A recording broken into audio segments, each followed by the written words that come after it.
एक दलित चौकीदार को पीटा जा रहा है क्योंकि वो अपनी मर्जी से वोट डाल रहा है, उस पर कितने टीवी डिबेट हो रहे हैं हमको नहीं पता। दिक्कत की बात यह है कि नरेंद्र मोदी इस देश के प्रधानमंत्री हैं, वो लगातार झूठ बोलते हैं। उनके झूठ को बेचारे कुछ लोग फैक्ट चेक करते हैं, large sections of the media fact check भी नहीं करता है।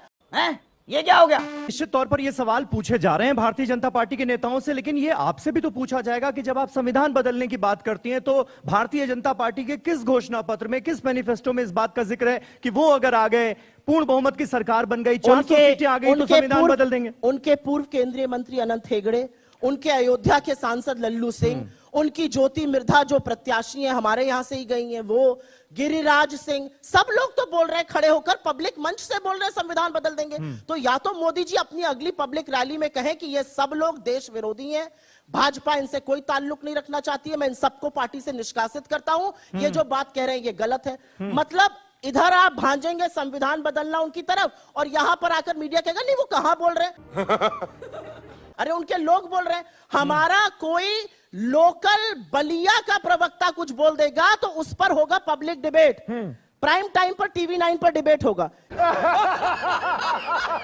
यहां उनके सांसद बोल रहे हैं, सुई टपक सन्नाटा है। ये कहां फंस गया भाई मैं? तो ये मीठा मीठा गप और कड़वा कड़वा थूक नहीं होगा। ऐसा नहीं है, उन बयानों को भी दिखाया गया, उन बयानों पर भी चर्चा हुई, लेकिन जब पार्टी के आला नेतृत्व ने, प्रधानमंत्री नरेंद्र मोदी ने, गृह मंत्री अमित शाह ने आकर यह साफ कर दिया, प्रधानमंत्री ने तो यहां तक कहा, आपने सुना होगा कि अगर बाबा अंबेडकर भी आ जाएं तो वो भी संविधान खत्म नहीं कर सकते। तो इस पर जब क्लैरिफिकेशन आ गया, अब कांग्रेस पार्टी में भी बहुत सारे नेता हैं, सैम पित्रोदा, मणिशंकर अय्यर, अब उनको आप भी कहती हैं कि कांग्रेस पार्टी का बयान नहीं माना जाना चाहिए। बहुत बढ़िया आपने सवाल पूछा।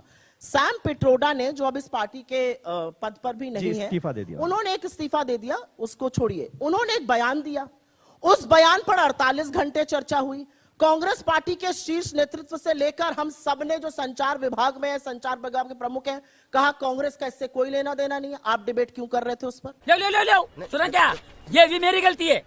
आप 48 घंटे तक क्यों राहुल गांधी की फोटो लगाकर डिबेट कर रहे थे? वो इसलिए कर रहे थे सुप्रिया जी, नहीं सुप्रिया जी, कितने डिबेट, आपने सवाल पूछा, मैं बता दूं, वो इसलिए कर रहे थे क्योंकि जब प्रधानमंत्री ने वेल्थ डिस्ट्रीब्यूशन वाला बयान दिया, आप टाइमिंग देखिए, उसी वक्त पर सैम पित्रोदा नमूदार होते हैं और कहते हैं कि वहां पर 45%, 55% वाला वो विरासत टैक्स दिया जाता है। आपने मेरे सवाल का जवाब खुद ही दे दिया। कैसे? जिस समय प्रधानमंत्री ने ये कहा, उन्होंने ये कह दिया, जिस समय हम कह रहे हैं कि ये संविधान बदलने वाले, इनके लोग कह रहे हैं संविधान बदलना है, आपने तो जेपी नड्डा और नरेंद्र मोदी की फोटो लगाकर डिबेट नहीं किए।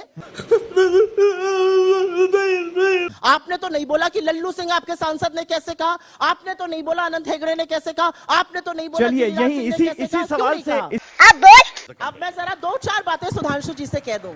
आप मेरे ट्रैप में फंस गए, पूछिए कैसे? आप एसबीआई LIC की बात करने लगे। एसबीआई LIC की बात हमने कब करी थी? जब अडानी महाघोटाले की बात करी थी। अब तो देश के प्रधानमंत्री कह रहे हैं कि अडानी और अंबानी बोरों में भर भर के, टेम्पो में लाद लाद कर काला धन बांट रहे हैं। आपका इस पर क्या वक्तव्य है? मुझे बताइए, अगर देश के प्रधानमंत्री इतना बड़ा इल्जाम लगा रहे हैं, इतनी गंभीर बात कर रहे हैं, तो ईडी, CBI, इनकम टैक्स सांप सूंघ गया सबको।